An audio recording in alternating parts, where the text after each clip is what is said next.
Carl Jung descubrió que hay una mente colectiva que conecta a todos los humanos. Esto quiere decir que toda la humanidad comparte una parte de su mente con los demás. Esto se hace evidente en todo el mundo a través de las mitologías y símbolos comunes, con el estudio de los campos semánticos y la ciencia de la kinesiología.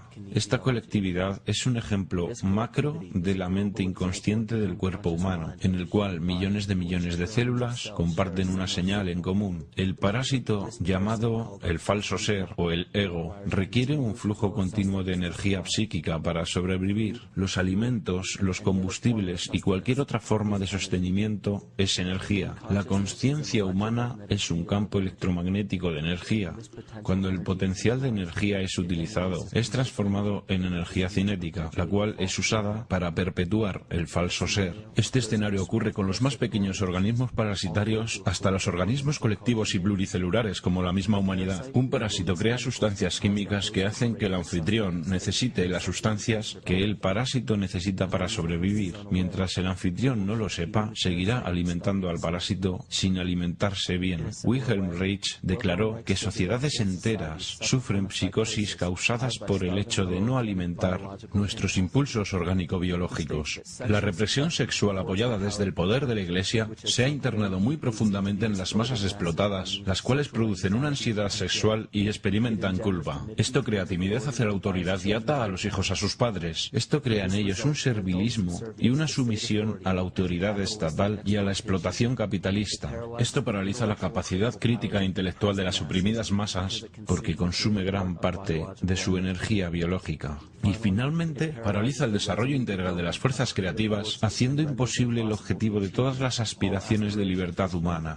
De esta forma, el prevaleciente sistema económico, en el cual muy pocos individuos pueden gobernar fácilmente sobre las masas, se internaliza en la psique de los mismos oprimidos. Lo que Reich intentó demostrar en su fuerte declaración es que, en un nivel colectivo, la supresión de una función natural, sea biológica, espiritual o emocional, se reproduce en una reacción que podríamos llamar enfermedad psíquica. Esta enfermedad o patología se refleja en las masas a través del inconsciente colectivo y actúa como una epidemia. La humanidad padece su propia incapacidad de buscar su verdadera libertad. Esto significa que los individuos en las masas no tienen la habilidad para gobernarse a sí mismos en el mundo psíquico. Entonces esto se manifiesta en el macrocosmos por medio del gobierno y los poderes religiosos organizados. Entonces cedemos nuestra soberanía nacional e individual a cualquier persona y a cualquier cosa. Bienvenidos a las infames leyes del mundo terrestre, los patriarcas de la civilización, las dictaduras sociales, económicas, políticas y espirituales. La tiranía psíquica, esta simple enfermedad de nuestra psique, esta falta de responsabilidad y negligencia con nuestras libertades más básicas, ha despejado el camino para que cualquier tirano gobierne en la faz de este planeta. La humanidad queda atrapada en el ciclo del miedo, la apatía y el odio. Estos instintos humanos se manifiestan en sistemas políticos y burocracias que muy a menudo limitan los derechos humanos más básicos como la búsqueda de la felicidad. Una sociedad que tiene como fundaciones el miedo, la apatía y el odio se organiza en un sistema que fundamentalmente afecta a la felicidad de todos los individuos. Esto reprime el desarrollo individual y mantiene un patrón cíclico de comportamiento de superioridad e inferioridad y una sociedad clasista fundada en ideales engañosos. Pero aunque esos tiranos opresores sean satanizados por las masas, ellos no son demasiado diferentes de nosotros. De hecho, ellos y nosotros formamos una unidad. Mientras lo sagrado y lo bondadoso no se levanten más allá de lo más alto que haya dentro de cada uno, entonces lo malvado y lo débil no podrán bajar más que lo más bajo que hay en cada uno de nosotros también. Cada uno de nosotros tiene la capacidad de cometer el pecado más horrendo o mostrar la compasión más hermosa por cada uno de nuestros compañeros humanos. Esta es la definición de una enfermedad dentro de la psique y el alma del hombre. ¿Por qué no luchamos contra carne y huesos, sino en contra de principados, contra poderes, contra los reyes del mal de este mundo, contra la maldad espiritual de lugares muy altos? Piensa en cualquier posición de poder que crees que está por encima tuyo. La realeza, los líderes de los gobiernos, las Naciones Unidas, las organizaciones bancarias, los monopolios corporativos y los monstruos mediáticos. Todos ellos son facetas de nuestro falso ego. Ellos son una reflexión física de nuestra propia enfermedad. Ellos necesitan nuestra participación consciente, nuestra energía consciente para sobrevivir. Sin nuestra cooperación, sin un abastecimiento psíquico de complicidad, ellos simplemente mueren por inanición. Su verdadero poder depende de nuestro deseo de ser gobernados. Un síntoma típico de la enfermedad de la humanidad de hoy, la continua negación de nuestra enfermedad. Represión. Consistentemente reprimimos esas cualidades que elegimos no aceptar de nosotros mismos. Por esa razón, es tan difícil distinguir entre la falsedad de nuestro ego y sus múltiples manifestaciones y lo que realmente somos.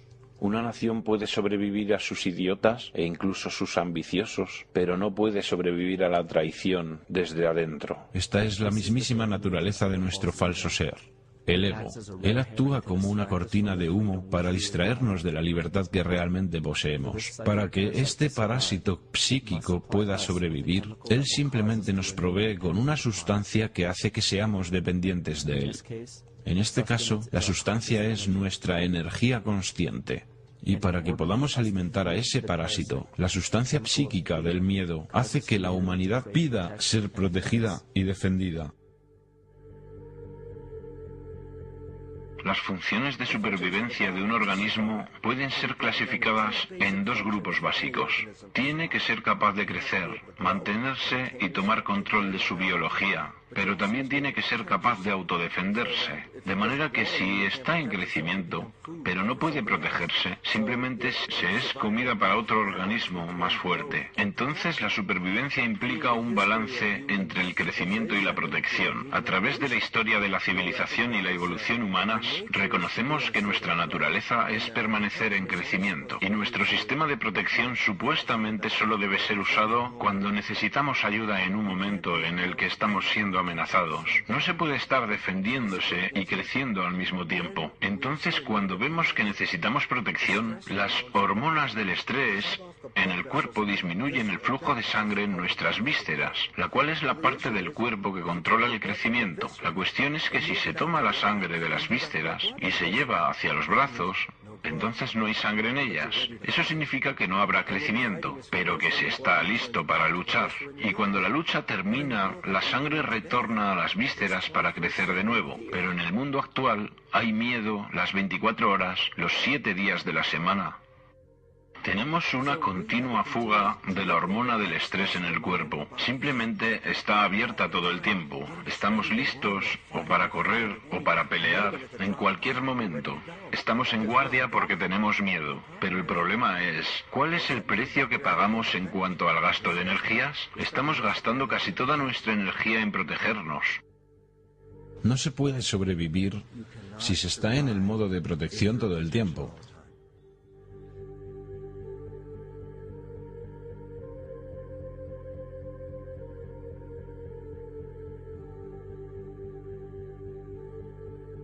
Y si el parásito puede controlar la naturaleza del miedo, entonces puede crear el tipo de miedo del cual solo él puede protegernos. Una manifestación física reciente de esto viene de Zbigniew Brzezinski, un antiguo secretario de Estado, quien también apoyó la campaña del presidente Barack Obama. En su libro El gran tablero de ajedrez, mientras Estados Unidos se convierte cada vez más en una sociedad multicultural, puede ser cada vez más difícil crear un consenso en cuanto a asuntos de política exterior, excepto en la circunstancia de una verdaderamente masiva y ampliamente percibida amenaza directa externa. Incluso el Reichsführer del partido nazi, Hermann Göring, se sumó a este juego de la oferta y la demanda. Los pueblos pueden siempre ser sometidos a la voluntad de sus líderes. Eso es fácil. Todo lo que hay que hacer es decirles que están siendo atacados y denunciar a los pacifistas por su falta de patriotismo y de poner el país en peligro. Funciona igual igual sin importar el país. Esto también es aplicable a cada psique individual. Solo hay que recordar que el falso ser, ego,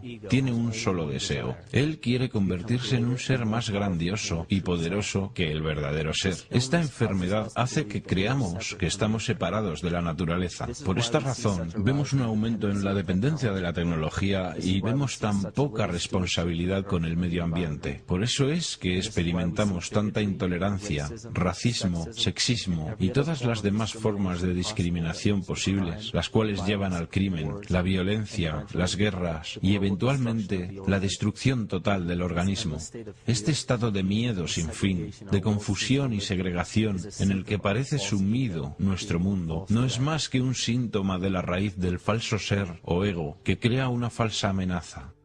Si la gente basa su identidad desde una autoridad exterior, la libertad provoca ansiedad. Entonces quienes la sienten tienen que adoptar el estado de víctima para justificar su violencia en contra de los demás.